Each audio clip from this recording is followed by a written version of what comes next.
Love bombing is a one-way action, meaning it's one person trying to overwhelm you with all this love to get you to buy into it and move forward. Connection is a two-way experience. When two people are feeling this draw to each other, both feeling into each other, that... What would be 3 questions they should ask to know if they have the right connection with someone? Seeing as you said, connection is something that you can't create, you either have it or you don't. What are 3 questions to ask that person in the first hour of meeting them if you think you have connection?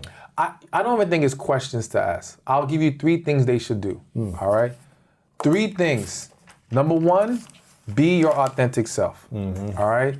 So no representative, no game playing, no trying to maneuver this because you really like this person and want them. No, just be yourself. And either they're gonna like you and love you for who you are or they're not. What does that mean? Like say everything that's on your mind, be as like quirky as you wanna be, just unfiltered? If that's who you are, yes. If that's who you are, so if you're a So don't be on your best behavior of like, okay, I'm gonna let this slide and this slide. No, so let me give you a perfect example. Let's say for a woman, she's dating a guy and she views this guy as very conservative, all right? So she thinks she has to come and be an angel on this date, be a good girl, all right? But lo and behold, she's a little scandalous. She's a little out there, all right? But what she doesn't realize is he likes that. Right. He actually wants the side of her she's not showing, all right? But she's projecting what she thinks that she needs to bring to the table because of who she thinks he is. But she doesn't know the full real him. So a lot of people don't even realize they're shooting themselves in the foot because you're doing you're being what you think you should be, rather than just be yourself. And if they're connecting with that, great. If they don't, so be it. Let's not play any games with each other. So again, if you're quirky, be quirky. If you're a very affectionate person, be affectionate. Granted, there can be boundaries drawn so that we don't make any confusion as to setting the wrong message. But don't hinder being your true self. Yes. Because that only throws things off. Okay. That's Second number 1. thing is be very honest and transparent. All right. So it's one thing to be yourself, but sometimes when the conversation goes into certain areas, we don't want to be open and honest about what we're thinking or how we feel. Let's say, for example, not that people need to be talking about politics on the first date, but let's just say they ask you about politics, right? Say how you feel. Yes, because what purpose does it serve for you to try to dodge it, to then find out later that you guys don't get together? Right. Perfect example, I had a client one time who met this guy. She felt that there was a connection there. She felt like this was it, right? And they had some other issues, but one of the sticking issues they had was he was a Trump supporter, she was not. Wow. Okay? Now I said, listen, so you're telling me that you guys may not get together over a man who will only be president for X amount of years, okay? But your relationship can span way past that. Now, I understand for people it goes deeper than that. His values or something else. Exactly, but the point is, if he swept it under the rug and tried to just avoid his political standing. Just to get you to like him. Exactly, only for it to come out later and destroy everything, you only delayed the inevitable. I'd rather know that we're not on the same page from day one than to wait into year 1 or year 2. That makes no sense, all right? And again, to me, if there's a true connection, we're either gonna have the same values or we're gonna be able to work through them. Yeah. Because connection does not mean that everything is gonna be in perfect alignment as far as how we see things. But we will be able to embrace each other's differences. That difference wouldn't make us want to walk away from each other, all right? So again, be yourself and answer things openly and transparently so we're not leaving any mystery here or playing any games. Yep, and then the third thing? The third thing is just be aware. And to me, what I mean by that is, and I'm gonna use men right now, because I do feel like as men, we'll meet a woman, and again, she might be awesome, be great. And a lot of times we know deep inside, something's not there. She's just not the one. But we really like her, or we really like aspects about her, so we want to hold on to this. So you're allowing this desire to blind you and not allow you to be aware of the fact that no, you know she's not it. And accept that. Accept that and walk away. End it, because there's no point in dragging this on. At the very least, if you want to continue it, then be honest about this ain't going anywhere. And if we want to have fun, if you want to have fun with each other, that's two adults making their own decision. But don't continue on under the guise of I'm looking for a serious relationship with this woman when I know deep inside she's not the one for me. Yeah. All right. And the same thing happens with women. It's like, yo, just be aware, because I would tell you, everyone that I've spoken to about connection and has expressed that they've experienced this, it was pretty much an instant thing. It wasn't an overtime thing. So as long as you're aware. That's why you hear some people are like, we got married in like 3 months. Yes. Because we just knew like something was connected. Exactly. And what I hate that's happening in society now is love bombing. All right. So love bombing is a hot topic, and I one day want to do a video on it. But people view these fast-moving relationships as, oh, it's love bombing, oh, it's toxic. And it's like, that's not every situation. And I think one of the most important things to understand about love bombing is a one-way action. Meaning, it's one person trying to overwhelm you with all this love to get you to buy into it and move forward. Connection is a two-way experience. When two people are feeling this draw to each other, both feeling into each other, that's real. You shouldn't run from that. And you shouldn't say, oh, it's happening too fast. I would argue real love, real connection is fast. That over time stuff is you're learning to tolerate each other. You're becoming attached to each other. You're becoming conditioned to each other's presence. It's not actual real love or connection. You know what I'm saying? And so people have been brainwashed, in my opinion. I just think, and again, if you really sit down and examine these situations, you will see the huge differences. I remember one time I had an Uber driver. He said he met his wife. The first time he met her, they went on a date, he knew she was the one. Gosh, that's They've been crazy. married 65 years. Wow. Happy as hell. He says like he would never leave. Like they're still affectionate, they're still loving. Maybe it was 55 years. Either way, it was a long time. Wow. All right. And he's like, yeah, he was telling me how he doesn't understand how this world works now. It's just crazy to him and all these things. It didn't take him forever to want to marry his wife. Of the people that you think are in a relationship for over a year, your estimate, what percentage of them are really happy and have true connection? The people in a relationship for over a year, what's the percent of people that you think, let's say in America, that have true connection and are not just in it because of chemistry, or maybe there's compatibility or desire for the first year, or there's some whatever? The number that's coming to me is 20%. Wow. And I might be being generous. Wow. I would argue the vast majority, even past a year, are not truly happy, and there's not a true connection. So you're telling me you believe that 80% of people that are in a relationship don't have real connection. Yeah. Okay, here's one.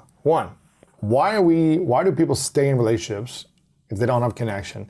And two, if that many people are with the wrong people, if they all broke up, could they find the right person, or would it maybe never find someone with real connection? Okay, so why we stay even when there's not a connection? One, because people don't even understand the concept of connection. Okay. So it's a very foreign thing to a lot of people, and what they've been taught by others is it's not about connection. It's about, well, you like them, they like you, and you get together and you see if you can make it work, right?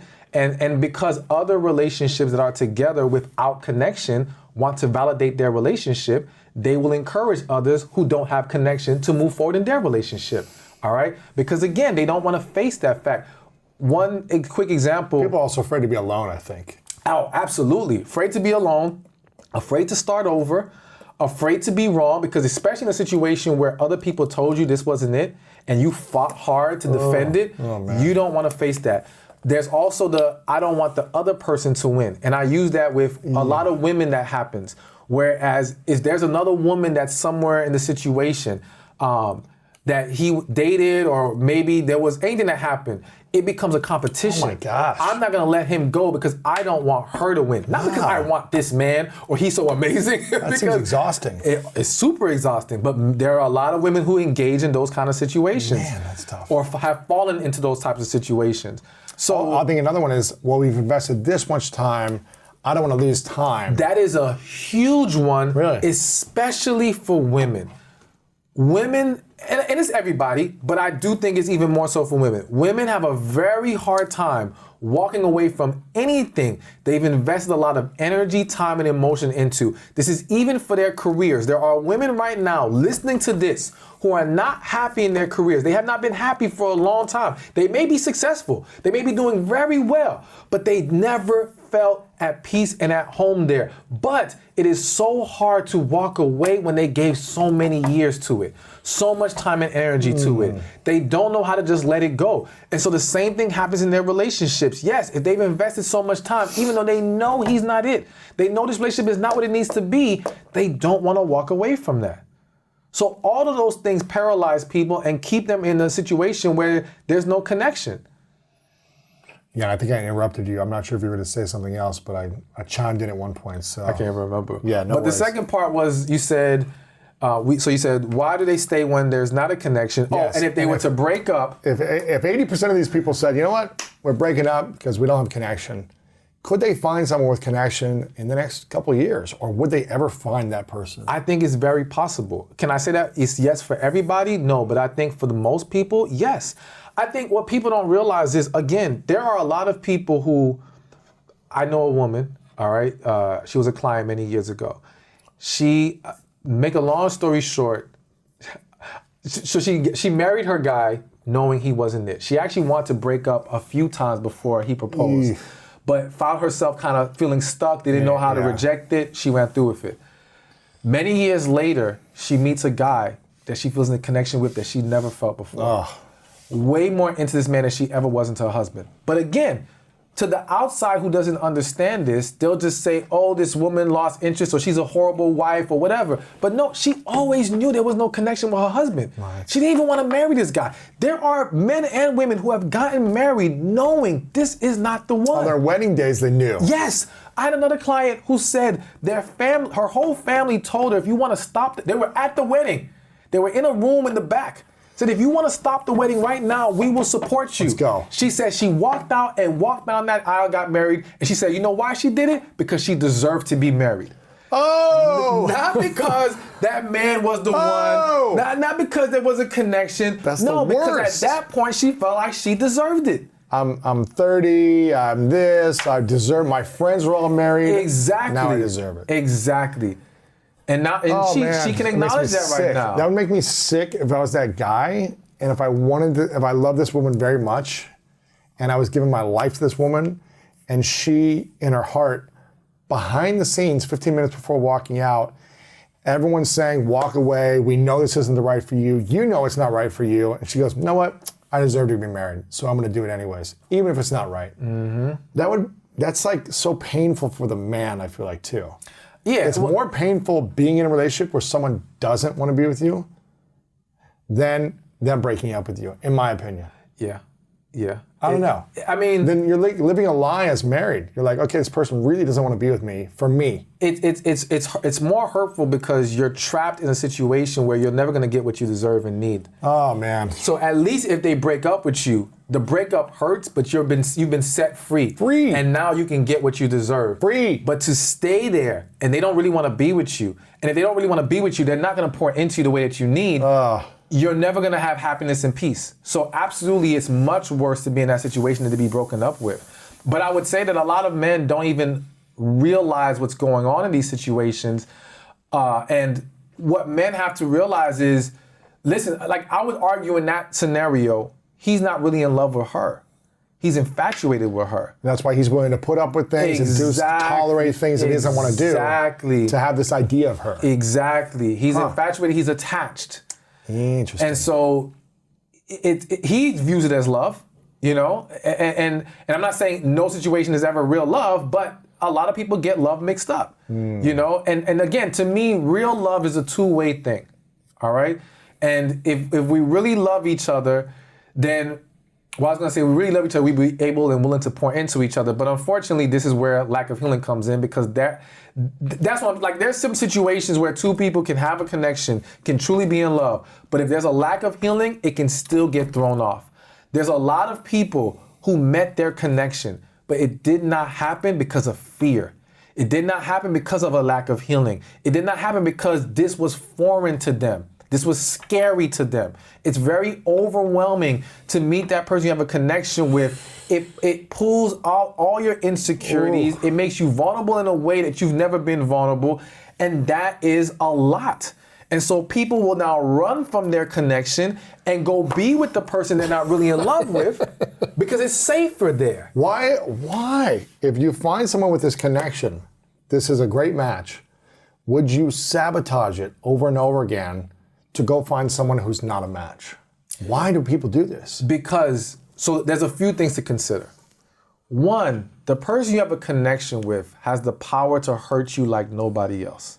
Oh my gosh. So if your perspective, let's say you're a woman and you perceive all men as they're gonna hurt you, they're gonna do you wrong, right? They're gonna lie, they're gonna cheat, they can't be trusted. So now I'm faced with guy A, who is Mr. Perfect. He does everything right, and I have an amazing connection with him. He pours into me love, yes. support, everything. Okay? And there's a connection there. But then I have guy B, where it's not a connection there, but over here, I feel like I have one more value, all right? Because with perfect guy, I'm looking at him like, this amazing man, how do I even deserve this? A lot of women have a struggle of feeling like they truly deserve this man or that they are truly good enough for this man, all right? They may not all verbalize it, but behind closed doors, that is a struggle for a lot of women. Also, it's the situation where, again, if you view men as they're gonna hurt you, the guy B, who's not good for you, is showing you the not good from the jump. So you know what's coming, all right? It's easier to deal with that than the perfect guy, and I say perfect in the sense of he's just an amazing guy, than that guy who you have the connection with, where it's almost like you're waiting for the pin to drop and it still hasn't come yet. What the hell's going on here? It's too good to be true. Yeah, and you're waiting to get hit.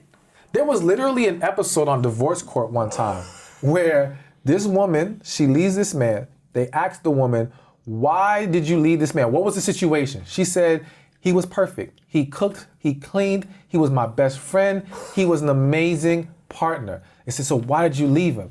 Verbatim, this is what she said. I was just waiting for him to turn around and hit me. Now, everyone in the audience and even the judge didn't understand what was going on there. Oh, you're just ridiculous. You're a horrible woman. No, what she's saying is she is so conditioned to men being dysfunctional, hurtful, lying, cheating, whatever, that she could not believe that this man was this good. And so now the fear of something has to happen drives you crazy. Good goodness. And so now what will happen is... Is this a non-healed woman? Absolutely. Yeah. So you will either run or you will try to sabotage because you've got to make something bad stick out. You got to validate your fear. Because you may not like it, but that's normal. Yes. It becomes normal for you. Yes. And whatever is not normal is unfamiliar and scary. Yes. Even if it's good for you. Yes. Even if it's peaceful and loving. Yeah. You've never had it. It's unfamiliar. So you're like, what's wrong? Exactly. And where in the hell is something wrong going to happen? Something wrong has to happen. That's what I've been trained to believe. So now I can't take this insanity of waiting. Oh my gosh. That's what happens to a lot of people. A lot of people. And I'm telling you, that's why, and let me give you another angle. Give it to me. So I've had a lot of clients, women clients, who have used the term, I felt like I was losing myself when dealing with a man that they had a connection with, all right? Really? Yes. So here's the problem. If that woman has been hurt, all right, in all these situations she has been hurt, she has experienced some level of damage and trauma, she now becomes guarded, all right? That guardedness is her shield. It is her protection in her eyes, all right? But it also allows her to not be fully vulnerable, okay? So now she's operating under this shell, behind these walls. The man she has a connection with forces you to come out of that.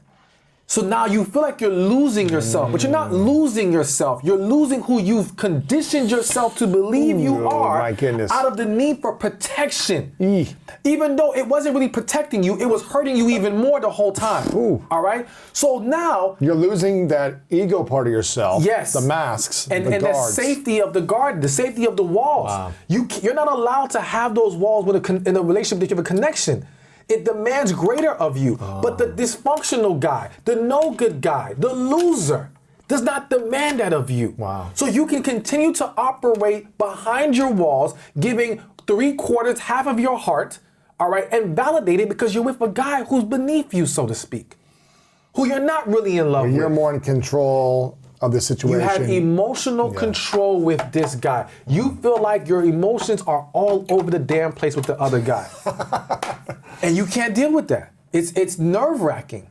Why is it so hard for women to deal with that? To deal with the full expression of their emotions, vulnerability? Because I believe it's because women as they grow up, they're much more emotionally giving of themselves. So because of that, even when they get into relationships, that first relationship where she fell in love or thought she was in love, she really gave herself. See, as men, we don't always fully give ourselves. That situation where we do that is a lot more rare. We have to feel like this is the one, all right? Whereas a woman, if she feel like I can be with this guy, I want to be with this guy, she gives of herself. And since this tends to happen typically at a young age, high school, early college, at a time where men at that age are boys and don't know how to handle a woman's love, emotions, and the commitment that's required in that relationship, it is more than likely he's going to hurt her. Whether it's completely his fault, whether it's also her doing some things, because it's not only the man that does wrong, it's the woman too. But the point is they're both young. They both have not learned how to be mature and master their emotions. And so she's gonna typically get hurt. And now from that point, she says, I will never let that happen to me again. The wall comes up. Now she's guarded. Now she's trying to manage her vulnerability. Jeez. When she was younger, she wasn't fully managing it. If anything, when women are younger, it's other people trying to pull them back. Don't be so into it. You can't be all into the guy. Relax. It's true. But she wants to just give. Act like you don't care. Exactly. Yeah, act like you don't care. All this game playing.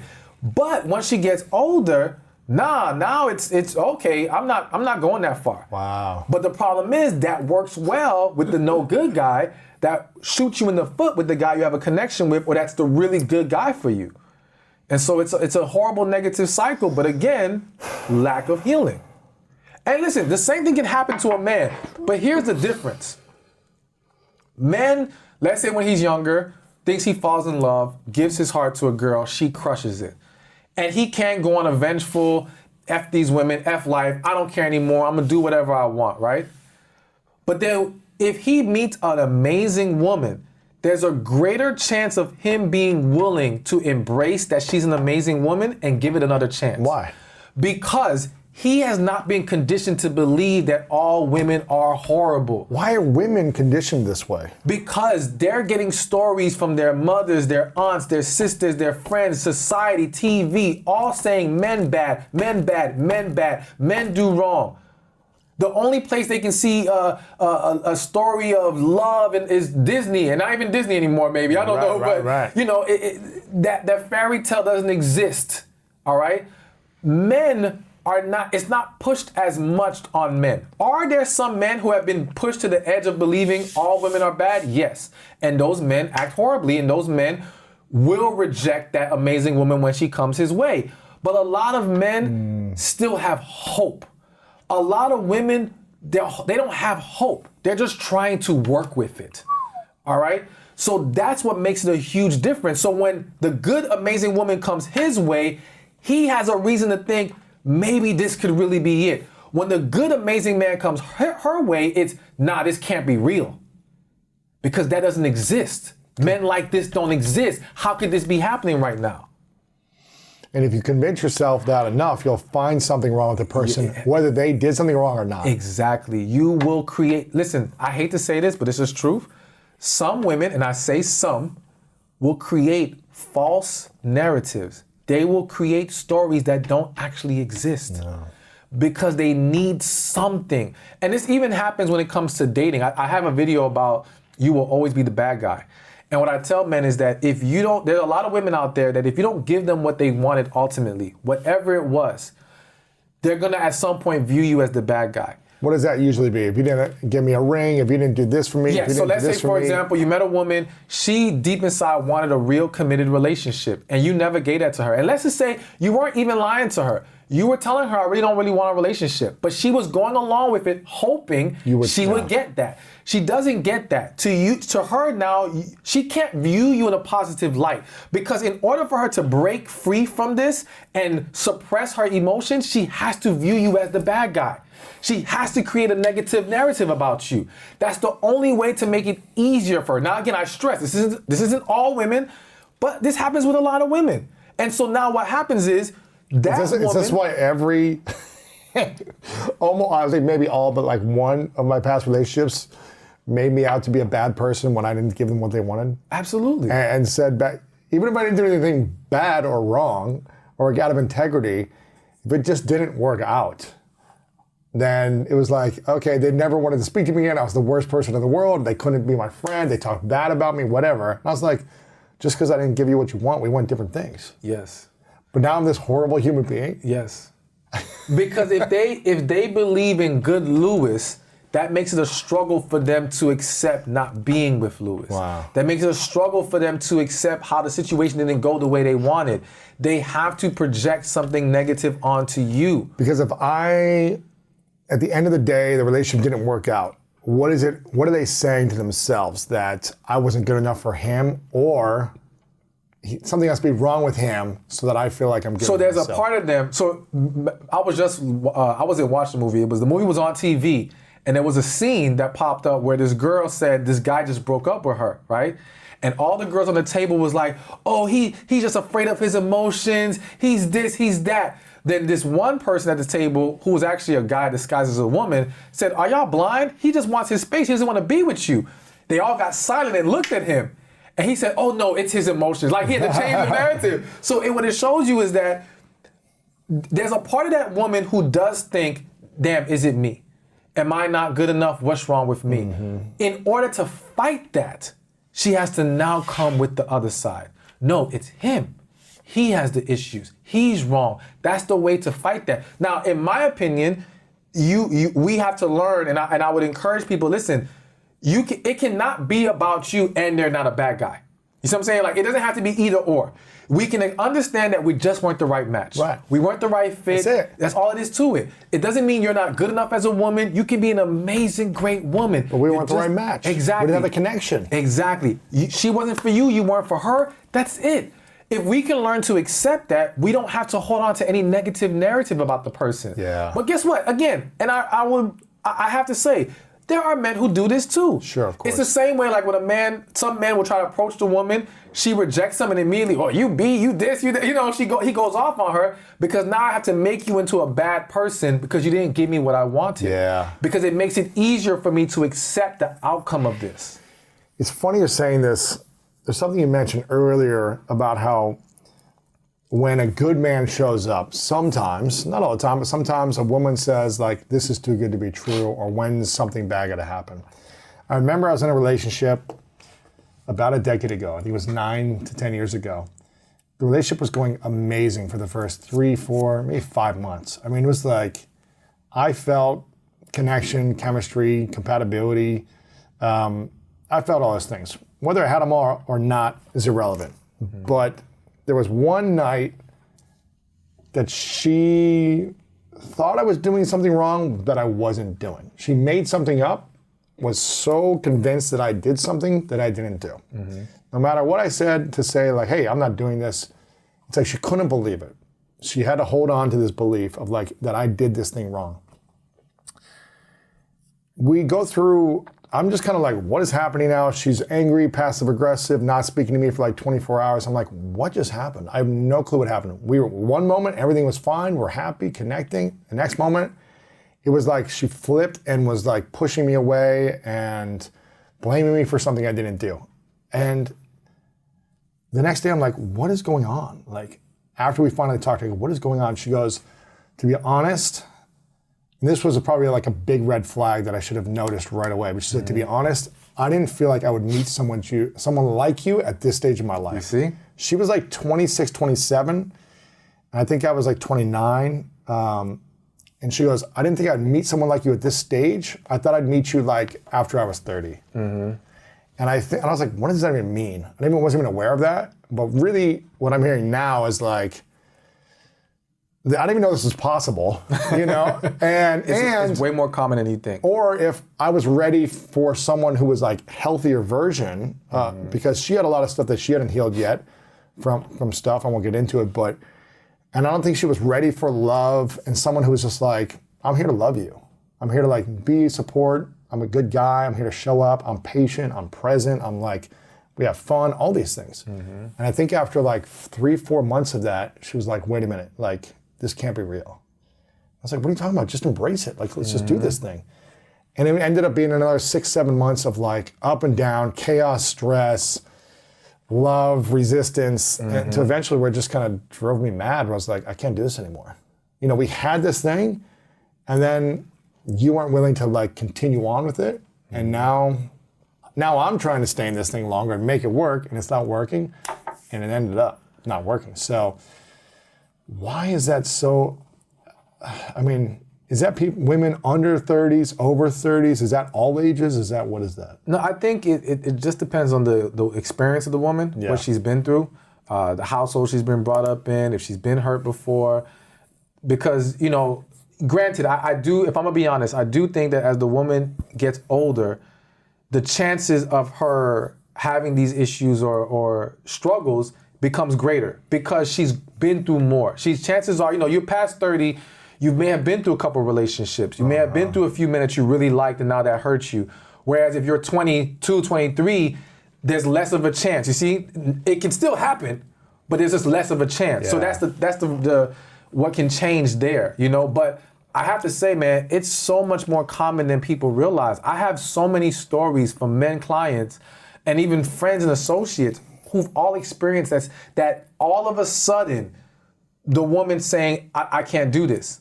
Like everything going perfect and saying things like, you're too perfect. Saying things like you said, I didn't think I was gonna meet you right now. I had a client who went through a whole long scenario with a woman, and she said that to him. She said, I did not expect to meet you at this point in my life. Then why are you with this person? Why are you dating this person? Because again, she came into it saying, good looking guy, I like this guy. She didn't know she was gonna feel this way. She didn't know it was gonna be like this. She thought you'd probably be like any other guy who was gonna, do stupid stuff and piss her off. But the more and more you show that you were an amazing man, it's like, wait, hold up, what's going on here? Why even go on dates if you're not looking for that connection? If you're not looking for that greatest version of someone that you could partner with? Because again, a lot of people don't even believe it exists. Or a lot of people are not aware of it. And a lot of people just want companionship. And to rationalize to yourself that I should only entertain them if I can find a connection can be discouraging because you feel like, dang, connection is hard as hell to find. So if that's the only purpose of me going out, then it becomes more stressful. I just want to go out and have fun. I just want to enjoy myself. And that's normal, I think, for both sides. We want to enjoy life. We want to meet people. It doesn't mean they don't deep inside want that. But again, I would argue that depending on where they are and what they understand, their emotional awareness, they may not truly be ready for that. And if you haven't healed, chances are you're not ready for it. Let's talk about expectations. What type of expectations does someone have going into a relationship of their partner? Should they have the highest level of expectations? Should they have low expectations? What should we have? So I don't believe in expectations at all. Having them? Having them at all. Because I believe expectation kills appreciation. All right? So I don't expect, and maybe maybe this is semantics, but I don't expect. I simply set the standard of what I desire, and you either meet the standard or you don't. You see what I'm saying? So how does that look? If you meet the standard, I appreciate your efforts. So how would that conversation look like? It's just simply expressing what we need. Like, I'm a believer in we got to learn to get things on the table quickly. So I'm going to ask that person, what do you need in the relationship? What's going to make you happy? What are you hoping to receive from me? All right? And granted, again, it could be semantics. Maybe we could call that still expectations, right? But to me, it's about the mindset of it. Yeah. All right. When it's viewed as an expectation, is well, you're supposed to do this, and when you're supposed to do this, why would I appreciate what you're supposed to do? Why would I give you credit for what you're supposed to do? Wow. I will not. But when it's something that I desire, and you're willing to fulfill that, I can appreciate that. I gave you my needs and you met them. You see? So the mindset is different. And that's why I don't like to look at it as expectations. I don't think anyone should. It's just, this is what I need. And I'm gonna ask you, what do you need from me? And as I'm willing to fulfill if those desires I am willing to fulfill, then you will have that. But I still expect appreciation in return. And when you don't show me you appreciate it, that's a problem. There's a lot that's happened in the last 4 years because Tinder really started exploding, 4 years ago, I think. It was kind of 2 years ago that was coming around. And perhaps lost its taboo maybe in that time. Yeah, exactly. And then all the other apps came out to make it more accessible to swipe left and swipe right. Yeah. And Instagram became a dating app essentially in itself, and Snapchat, and all these social media apps are just now dating and looking at, there's thousands of options. It seems like there's so many good options, yet not one great option for anyone. Well, when you say, they've all become dating apps, then it makes me feel we've come full circle, because wasn't that the original point of Facebook? Was to go on and see who on college campus is single, who's, that to me is... Who's the cute freshman coming in? Yeah, we kind of started there, and we're it's now just many different ways to do it. Obviously, social media is used for many different things, but I think anything that makes easier the ability to meet people. Cal Newport in his book, The Happiness Advantage, talks about the activation energy required for a task.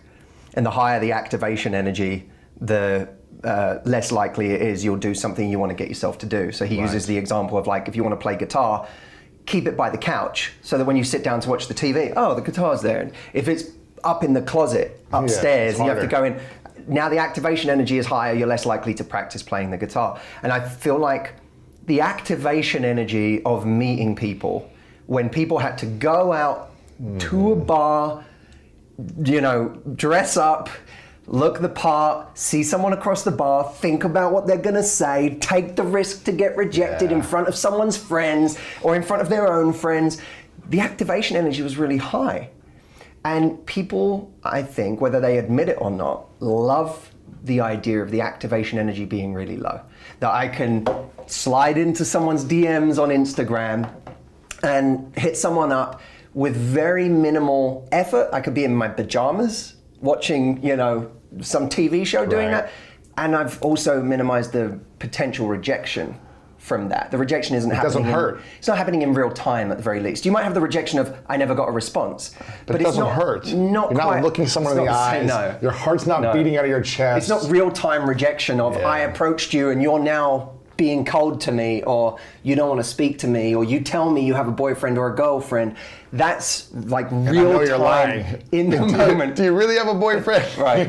How many times you go up to a girl when they say, I've got a boyfriend, thank you. You're like, you're lying to me. I just didn't do well enough. I know. So that is, we've lowered the activation energy for meeting each other, and that I think has saved a lot of people. But it's also done something else. It's hurt a lot of us. It's interrupted a little bit, maybe a lot, the story of attraction. I thought about this recently, how if, let's say before any of this, there was a man who meets a woman when they're out in some social environment, they exchange numbers, he goes home and he has to call her, right? Now, that takes guts. I have to pick up the phone, I have to have a conversation, and, already I'm kind of investing, if you know what I mean. Before I've even made the phone call, I'm investing, because I'm thinking, what am I gonna say, and how do I come across right, and how do I still my nerves? That's a form of investment, and we tend to value what we invest in. So I'm now already beginning to value this person more, because I'm having to try at something. Because I met her, I got her number, exchanged information, and I'm thinking about the next step. And even just, by the way, the meeting someone out and exchanging numbers, there's a story already happening there. Yeah. It worked. I went over to someone and it worked. And there's a potential for something. Oh my God, yeah. She could have said no, and she didn't. And I knew, and I thought I was attracted to her, and I went over there, and I did the thing. She confirmed it. And it worked, and now I have a number, and this is a story that's happening. And you go home, you think about it, make the call. You tell your friends about it. Tell your friends. That's a form of met this investment. girl. I met this girl. You got to hear about this girl. You got to see this girl. Just adding to the story. Yeah. Now, you go on a date. On that date, you have a great time. Where am I going to take this person? What am I going to do? After the date, you go home and you might have to wait 3 days or 4 days till the next date with this person. And in those 3 or 4 days, you may not consider it work, but you are working for that person. Mm-hmm. There's a chasing that's going on in your mind. There's an investment that's going on in your mind, an imagination, the narrative that's happening. And that is all part of that kind of natural courtship that pulls us into the next stage of the interaction, whether it's date 2, date 3, date 4, exclusivity, moving in together, whatever it is. Now compare that with someone, hits someone up, swipes, we got a match, okay, there's like no activation energy to that really. Yeah. We got a match, who are they? Okay, I'll read their tagline, loves, dancing in the rain, whatever they, okay, yeah, well, yeah, so what's up, you all right? You want to hang out? Then, let's go for a quick drink. They get out together. He comes back or she comes back from a date to 5 more matches. Mm-hmm. Before he's even got time to process whether he had a good time and what was it about this person, there's already more options coming at someone. There's more, or at the very least, you can go home and explore more options from your bed that night after a date. So this interrupting the circuitry. Which will give you more dopamine, which will give you more excitement. Yeah, you're getting attracted to the novelty again right now, not the depth of where this thing might now lead. Now, I'm not saying that that's insurmountable and that we're just all, this is not me painting a picture of doom and gloom about current dating. I do think there is a toxicity, there is a toxic element to modern day dating, but I'm not defeatist about that. Mm-hmm. I just think that the impact we make on people in the time we have with them becomes that much more important. Yeah. Because you can no longer rely on being the only person they're talking to that week or that month. They might be at 5 dates that week and 100 messages from guys. And probably today, for a lot of people, it's less likely they're on 5 dates this week, but they're talking to 10 people this week. Yeah. They're not. A lot of people are going on fewer dates than everyone thinks. People are having a lot less sex than everyone thinks. But what's happening is there's a lot of nonsense conversations. Yeah. Superficial, going nowhere, incessant texting conversations. Crazy, right? Happening. And no one's actually even just getting on the phone and talking, are they? Not unless they want to be different. Right. And that's where it really begins to shift, is you have to be the person who's different. That takes a risk, stands out. And that's the current question, is in a world with more noise than ever, and for all of your people out there watching right now, everything I think we talk about here in this hour, we can apply to business too. Of course. You can apply everywhere. Yeah. I get hired to go do speeches for corporates where I apply what I've learned in 10 years of attraction and relationships to business. Because it's the same thing going on everywhere right now. There is so much noise. Everyone's talking. In business too, right? It used to be that you were, if you were a personal trainer, you were competing with the 5 personal trainers on your gym floor and maybe down the street at the other local gym. And those were the people that were your competition. Yeah. Now that everyone's a fitness trainer. Now anyone with an Instagram account and a 6-pack is your competition. Who's trying to sell their digital program or trying to, convince people that they don't need to go to their local trainer, that I might be the other side of the world, but I've got something special for you, that you should do it with me. So the whole thing has opened up. And what that means is that you can no longer rely on just the scarcity of people to be special. I'm the only one in town. Even if you live in a small town, that someone's options are only limited to the radius they set their dating app to. That's it, right? 3 to If I 5 want to miles. expand it out by another state, I got a lot more options. Yeah. So we now can no longer rely on that. We have to have a voice that defines us. We have to have a voice that makes us different. You know from your business. How many podcasters keep joining every day? Thousands You no a longer day. can rely on having the market share simply because you're doing podcasting, No. right? You have to now be a voice that's different. Why are people only have so many hours in a week, right? This is a long form podcast. It's, the interview's an hour or so on. Why are people going to sit with their limited hours and listen to my hour instead of these other 6 or 10 top podcasters? Because we can't listen to them all. Right. So now your voice matters. And in dating, our voice matters because it's not enough anymore to just be a viable dating option for someone. But do people even really want to stand out to have a committed long-term relationship? Or are they more just, they say they want the commitment, but their actions don't back it with just constantly being surface level or constantly being a part of the noise as opposed to trying to stand out? I feel like they might try to, especially with guys, it's like, okay, maybe it seems like more women want to be committed than more guys want to be committed. Well, that's a tricky one. Most people, I believe, who think they are evolved enough for a relationship are not. Right. And when do you know for you a should long be- time, by the way, I count myself in that category, where I too. thought I Me was. too, man. I really thought there were times in my life where I really thought I was a great guy. Mm-hmm. It wasn't that I was ever a nasty person. I was never a mean person. But I wasn't the great partner I thought I was. It's not like there are times in my life where I thought, God, I'd just be a great partner to someone. And I was not ready to be a great partner to someone, because I think the first time you really give yourself to something, really commit yourself to not just your own happiness and your own needs, because that's what most people talk about when they talk about a relationship, is their needs, their happiness, right? How good it feels to be in a relationship. It's about them. But it's not about seeing someone else, truly seeing someone else and understanding who they are and understanding what their needs are and supporting them and their happiness and their goals. It's a great relationship when you stop thinking about your needs and you just say, I'm going to give to this person and look at them from a place of understanding and want to bring them so much joy and fulfillment, and not expecting a return, but hopefully the other person is saying the same thing to about you. Well, yes and no. There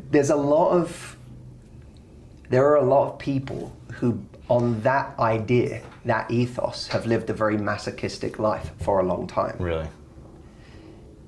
That, by the way, what you just described could describe one of two things. One beautiful, one terrible. Uh-huh. What you just described could either be an extraordinary relationship of two givers, or it could describe unrequited love. It could describe the person who is giving to someone and playing the martyr in their own relationship.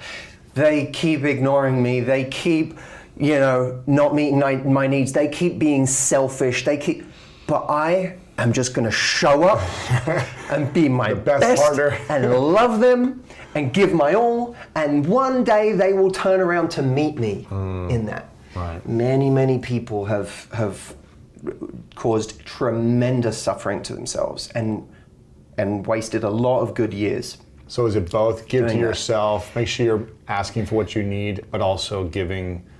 It's a combination of respecting what your core needs are. What do I need? Like, when it really comes down to it, what's my standard for what I need? Now, how exactly someone meets that standard that's where the messiness of relationships comes in.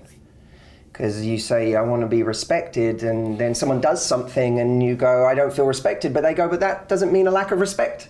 to me. So now we have a whole conversation on the execution of a standard. Oh my gosh. And different definitions of what meets that standard. That's where the confusion comes in, and that's where we have to have some really loving, cooperative conversations to figure out, am I being, this is one of the hardest parts of a relationship, am I being reasonable in asking for what I'm asking for, or is this my insecurity speaking? Oh, wow.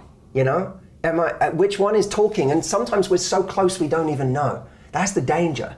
That's, by the way, I see one of the most valuable jobs I can do for people in my work is not to be a smarter voice than they are. Because people can be great. They can, when it comes to their friends or people around them or whatever, they can be very smart.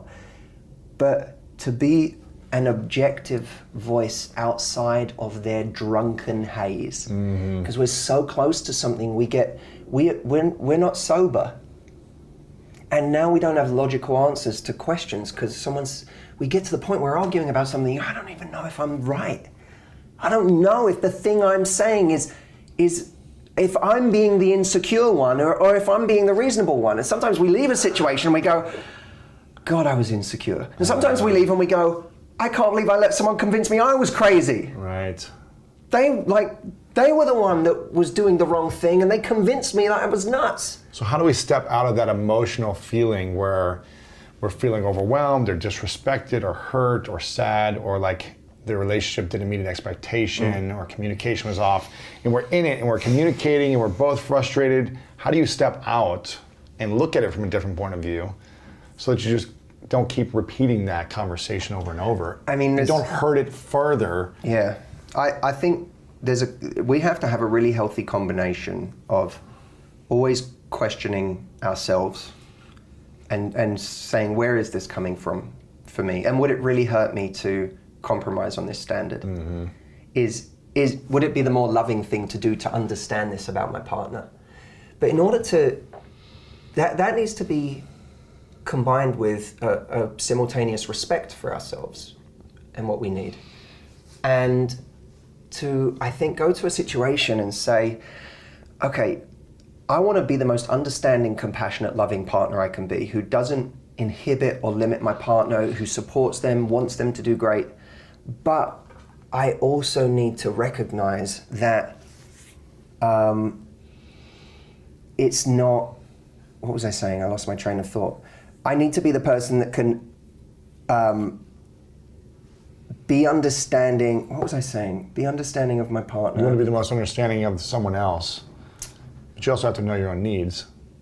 Be understanding of someone else, but, oh, that's right. I need to be the person that is understanding of the needs of my partner and what they want. But at the same time,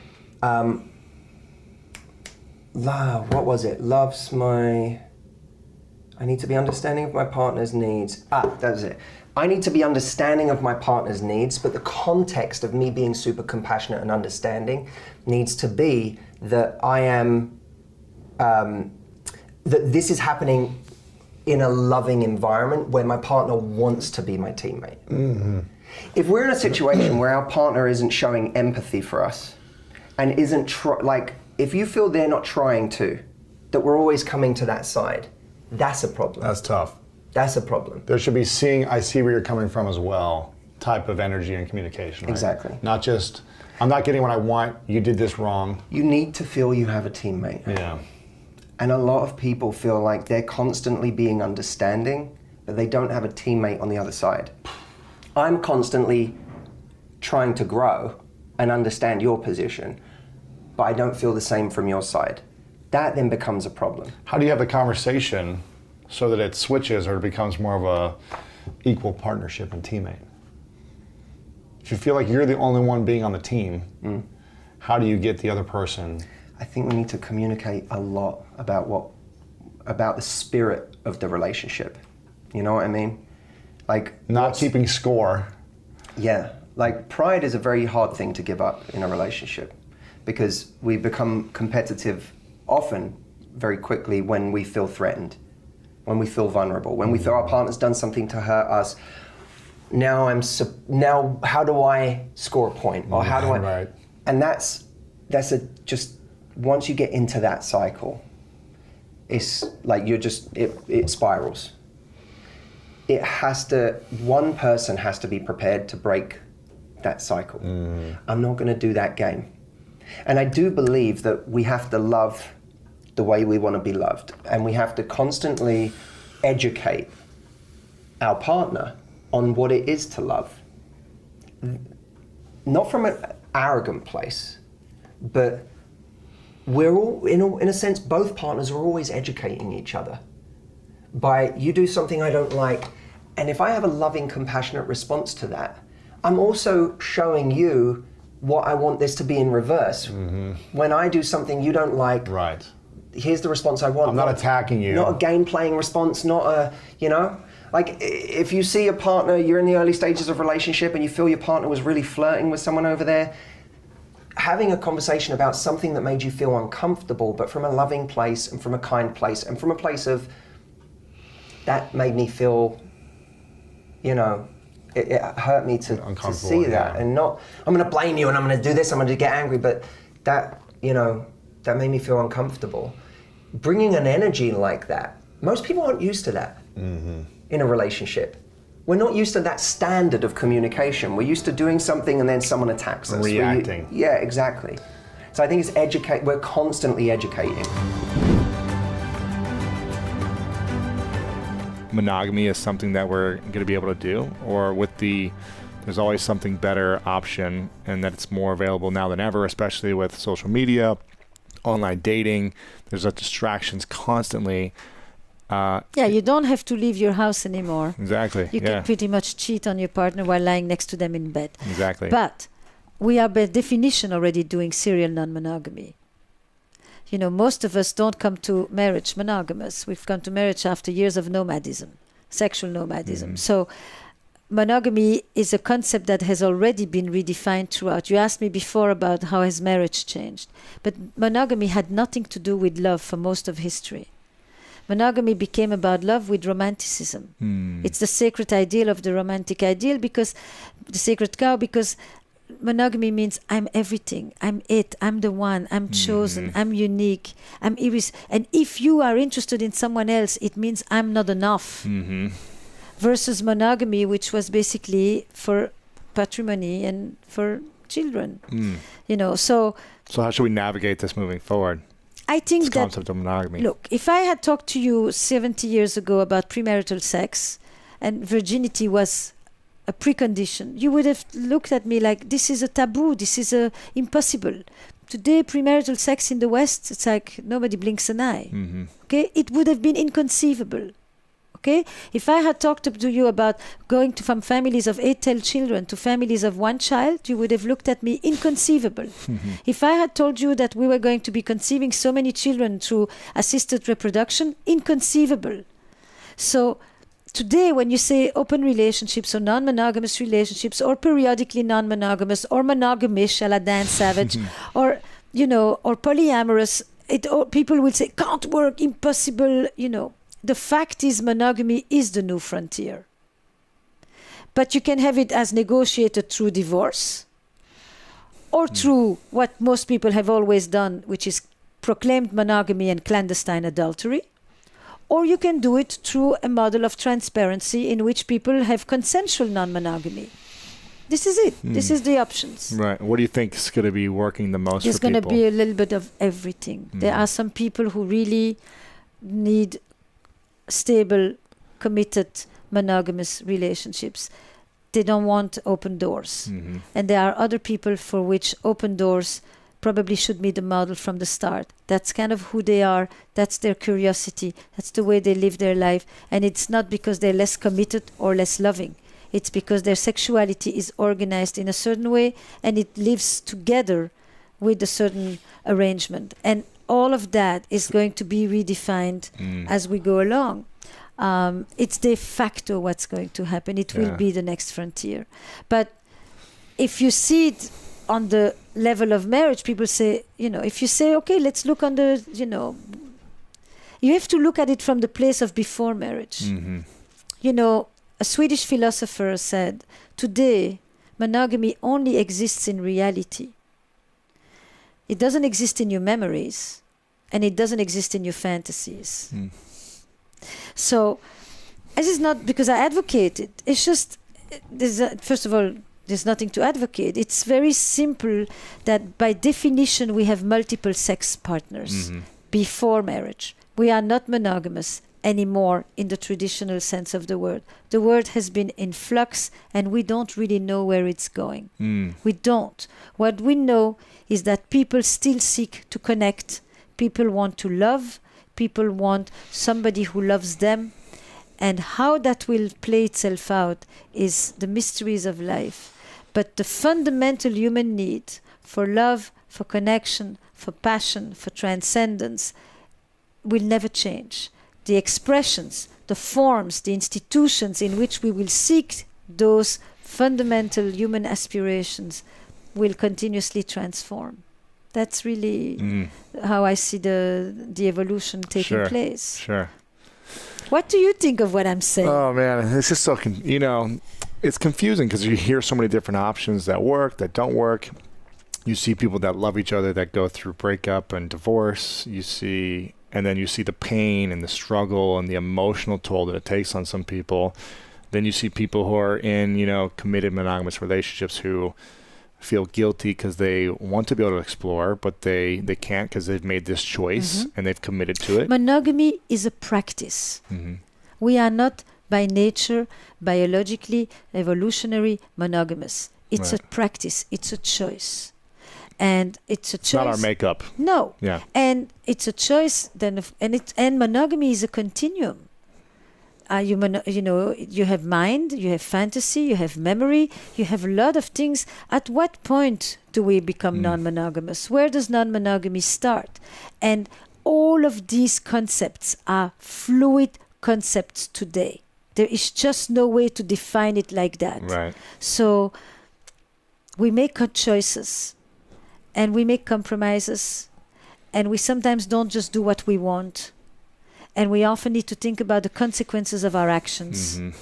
And we need to think about the larger picture, and something that may be perfectly desirable for tonight may not be worth it for the next weeks and the next years. Yeah, exactly. And I think that in the era of self-fulfillment and the right to happiness, we don't have more desires today than the previous generations. We just feel more entitled to fulfill our desires.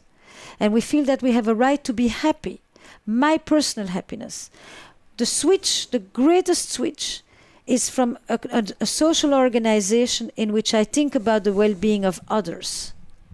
Collectivist thinking thinks about the well-being of others, and I sacrifice my own individual needs for the well-being of others.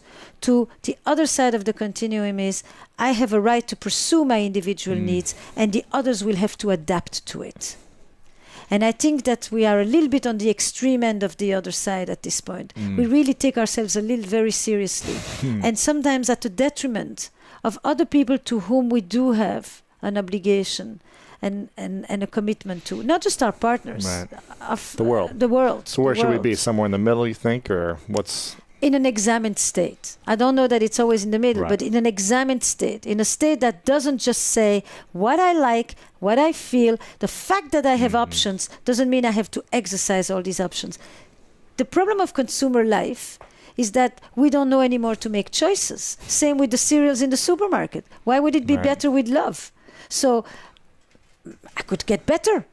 I'm like, I'm a victim of FOMO. How do I know this is the best? No, you don't. Yeah. When do I find the best? No, you don't. You don't find your partner. You choose your partner. It's very different. If you think you're going to find somebody who is the person who's going to make you stop looking, it doesn't work this way. Because no, it doesn't. Because at some point your inner rumblings will start up again, and then you will say, "Oh, probably start looking." It's like you just say, "This is it. This is where I decide to put my roots in this moment." And I'm gonna try to deepen them. I think we are all living with paradoxes of choice. Yes. From which phone I get, but we cannot commodify a partner and just kind of beta test the partner and beta test the relationship and check out to see, is it good enough or can I find better? Yes, you can. The fact is, you could find other. I'm not sure it would be better, but you definitely can find other. Yeah. And there are lots of people you can love, and there's only a few you can make a life with. And they're not always the same. There are a lot of people you can have love stories with. Right. And have beauty, but they're not the person you would make a life with. How do you know when it's the person you can make a life with? I think values enter into there a lot more. I mean, you can have magnificent love stories with people you would never live with. Right. They're just too different from you. They have not the same values as you. They have not. One wants a child, one does not. One wants to travel, the other does not. One wants career, the other. Very major, different classes, different Weltanschauung, as they used to say in German. Visions of the world.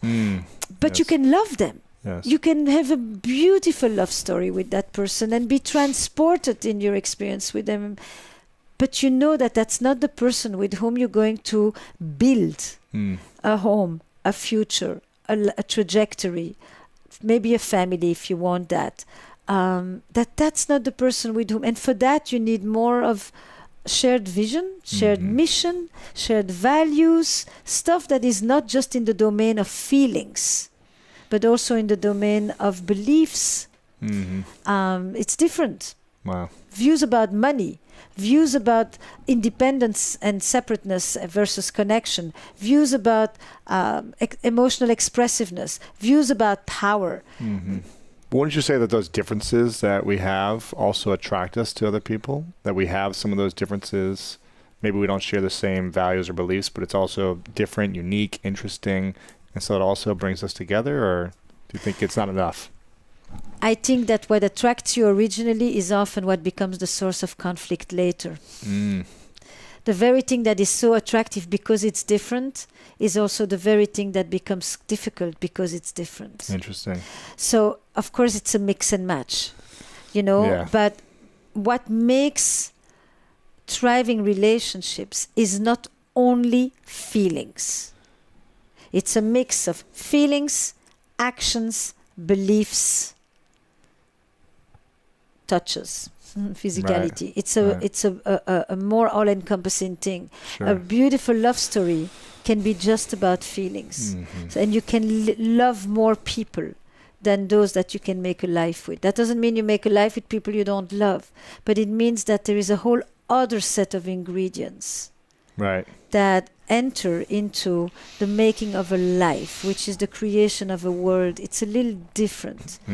And in that world, you often can be on the side of, there's a lot of sentences today that I never heard 20 years ago in couples therapy. This is a raw deal. I'm not getting my needs met. Where is my return on investment? Wow. Excuse me, somebody owes you? It's like, wow. It's I am in a relationship for what it's going to give me. That is an important piece. Don't misunderstand me. But I'm also in a relationship for what I'm going to give to this person. Right. For what I'm going to give, if I want children, to these children.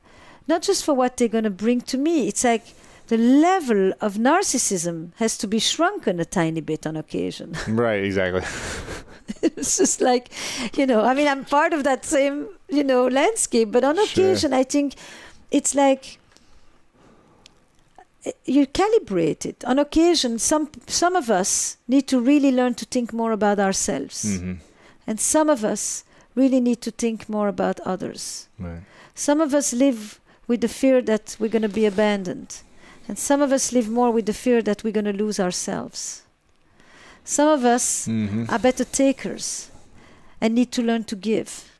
And some of us are consummate givers and we need to learn to take.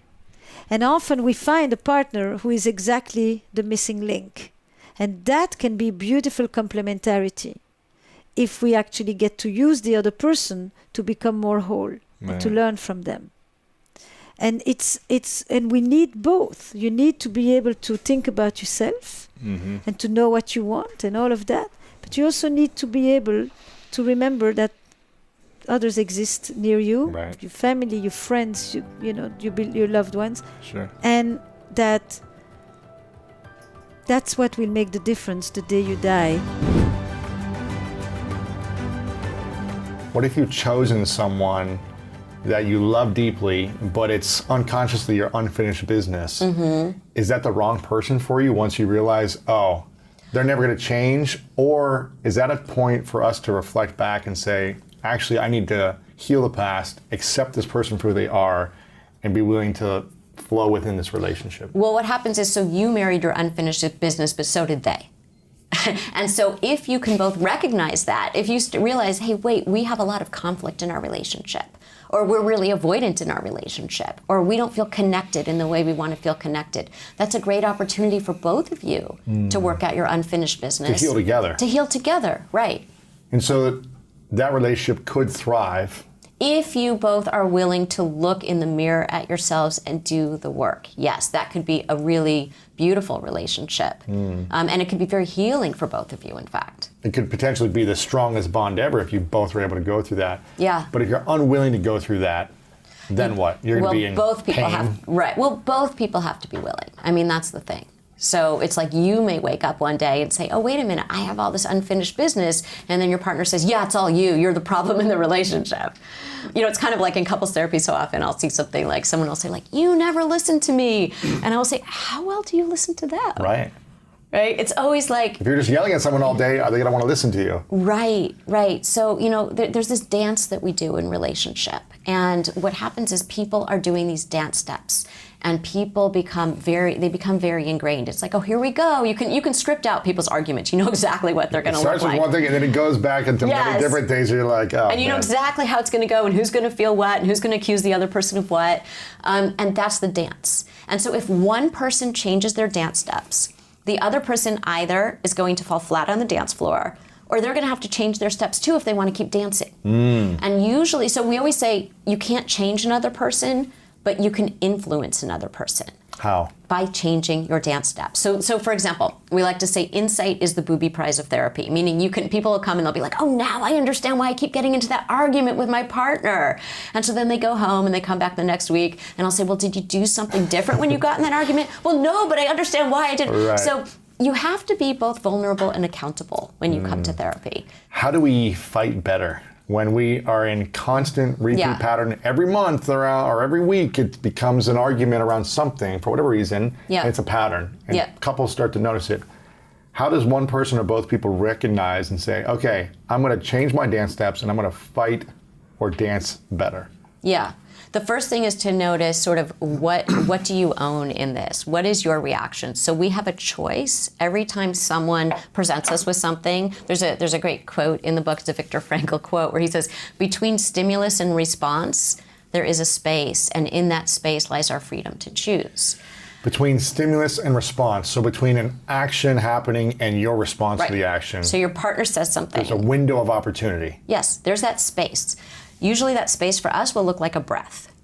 The breath is everything. The breath, really, like if you need don't that breath. breathe, you're screwed. If you need to take the breath, or you will just respond. It's sort of like we have these neural pathways that are wired, right? And someone says something, and you react not just to what that person in front of you is saying, but it goes back to something that reminds you of something from a long time ago. People who aren't even in the room are in that moment with you. And so that's that neural pathway. And so what you need to do is you need to take a breath. It's like a big stop sign on that road that's your neural pathway. Yeah. So hold up the stop sign. You can even picture a stop sign in your mind. Stop, breathe. Now you get to choose. How do I want to respond to this? Do I want to respond in the way I've responded the last gazillion times, which has not worked out well? Or do I want to try something different? So that's part one. Part two is perspective taking. A lot of people who are in really highly conflictual relationships have trouble with perspective taking. They can't imagine that the other person has a valid perspective. Now, you might not agree with every piece of how they view this, but there's some overlap between how this person views it and how you view it, but you are not willing to see that. And so I have this new podcast called Dear Therapist, and on the podcast, so much of what we do is we help people to take the perspective of the other person. There's something that you are not seeing right now. Why is that so hard for people? To see someone else's perspective. Well, two things. One is because, that unreliable narrator thing, that we think that we are right and we don't want to be told. And so what we hear when we say there's another perspective, we're not saying you're wrong. We're saying there's more to the story. So there's a difference between their perspective is valid as well, is not saying your version is wrong. We're saying there's more. So people hear it, though, as you are wrong. And the other part of it is that there's a lot of shame, that people are sticking to a certain story because if they allow that other part of the story to come in, the part that they're responsible for will probably come up, and they feel a lot of shame. So when I see individuals in therapy, they come in and they tell me a story, and they leave out the parts that they are embarrassed about, the parts that they feel like that was not my finest moment. Like what? Give me an example. Like, I screamed back, or I did this. Or, Like, here's what happened, or here's this is the situation, and my partner did this, or my mother did this, or my child did this, or my boss did this, whatever.